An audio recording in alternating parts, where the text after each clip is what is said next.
So today we're going to finish our series on social psychology with Module 46, prosocial relationships. So first we're going to talk about attraction. So what are the factors that make two people attracted to one another and want to be together?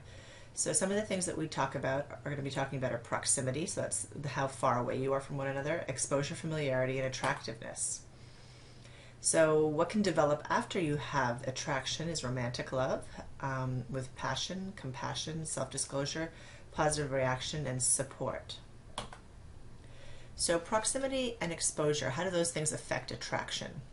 So we encounter people based on our proximity to them, either working near them or living near them, but the key factor here is exposure, that we have been exposed to them. So using the mere exposure effect, merely seeing someone's face makes them more likable. So you're more likely to develop attraction to somebody you've seen a lot. So what does this mean? What are the implications of this? That this effect has probably helped our ancestors survive. So generally what is familiar is more trustworthy or safe. And thanks to mirrors and photographs, the internet, the face we're most familiar with is our own. So now we're attracted to people that look like us.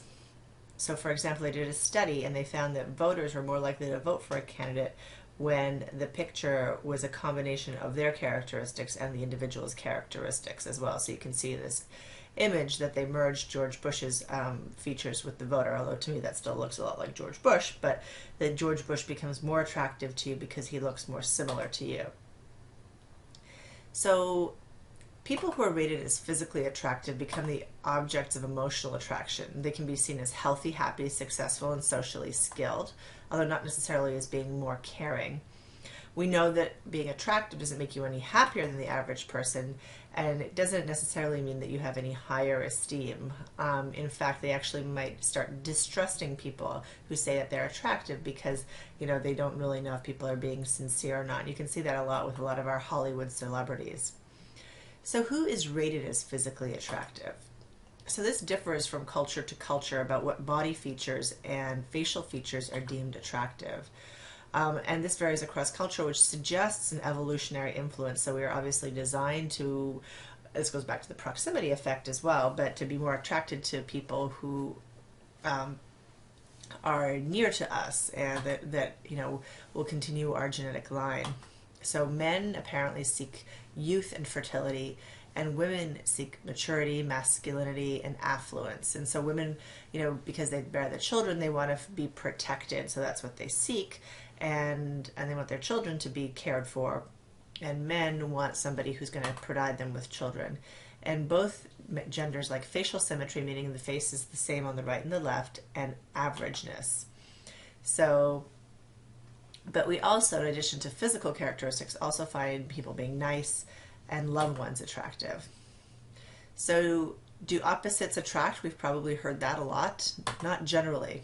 And generally if they end up getting together, many times they don't stay together because we like people who are more like ourselves. We also enjoy being around people who have similar attitudes, beliefs, humors, interests, intelligence, age, education, and income. So for example, if people have different political beliefs and both of them believe very strongly, it's got to be difficult because they're constantly arguing about those things, and arguing leads to feeling negative. So we like those who have similar feelings, especially if they like us back. Then we have two kinds of love. The passionate love. This is a state of strong attraction, interest, excitement, and it feels so strong that people are absorbed in each other. So this is when you first have a relationship. It really is that kind of tingly feeling you get in the pit of your stomach. When all you can think about is the other person, you're enamored with them, you feel like you're walking on air. I hope that most of you have felt that. You're kind of at the age where you do have those kinds of relationships, and it's a wonderful, wonderful feeling. There's a lot of physiological arousal, like you're sweating, your heart pounding, you think the world of the other person, you give them a lot of compliments, and there's an intense desire for the other person's presence. You just want to be with them 24/7. But for good or for bad, that passionate love cannot last forever, and it turns into kind of a compassionate love, which is a deep, caring, affectionate attachment or commitment.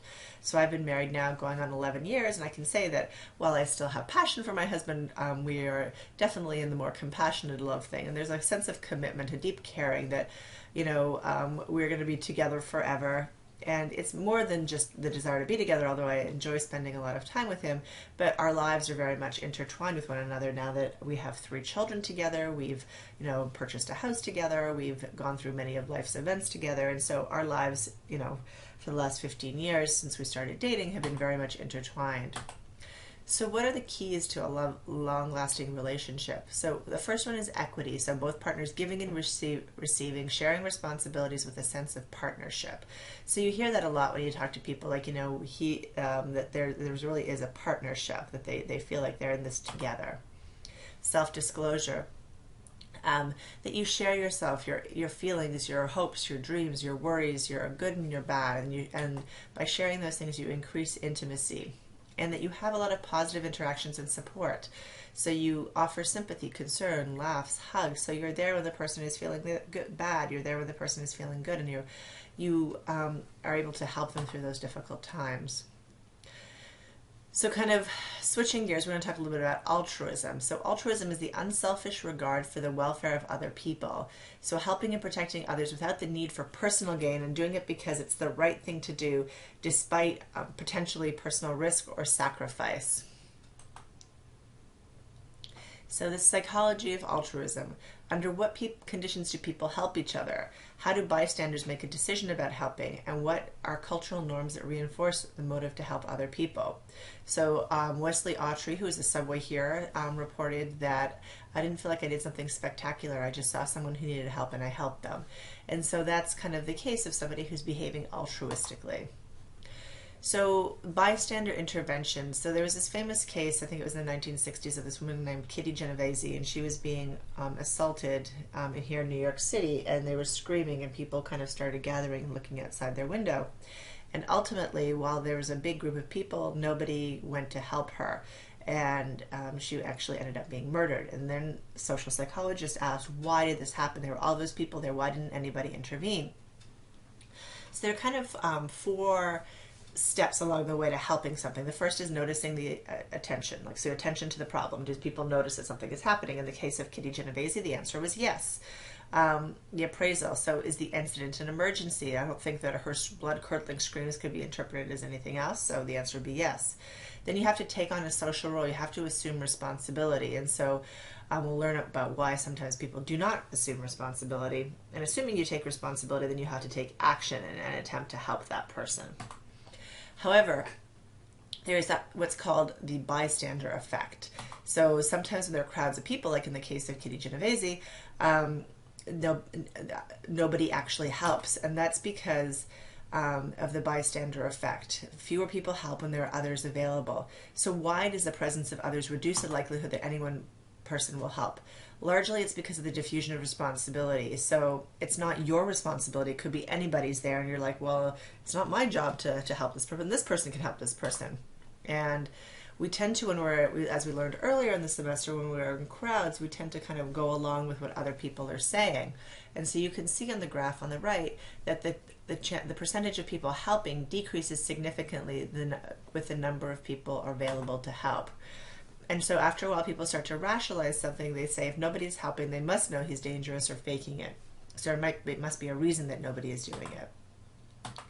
So bystanders are most likely to help when the person we help appears to be in need and deserving of assistance. So, somebody who, you have more empathy or sympathy for is a woman or is similar to us in some way, is in a small town or a rural area.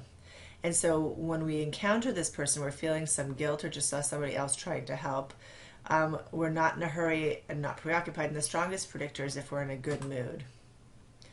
Again, switching gears, we're going to finish up on our last topic, which is conflict and peacemaking. So we all know what a conflict is. It's a perceived incompatibility in goals, ideas, and actions between people or groups. We often hear these days about conflict between countries and ethnic groups.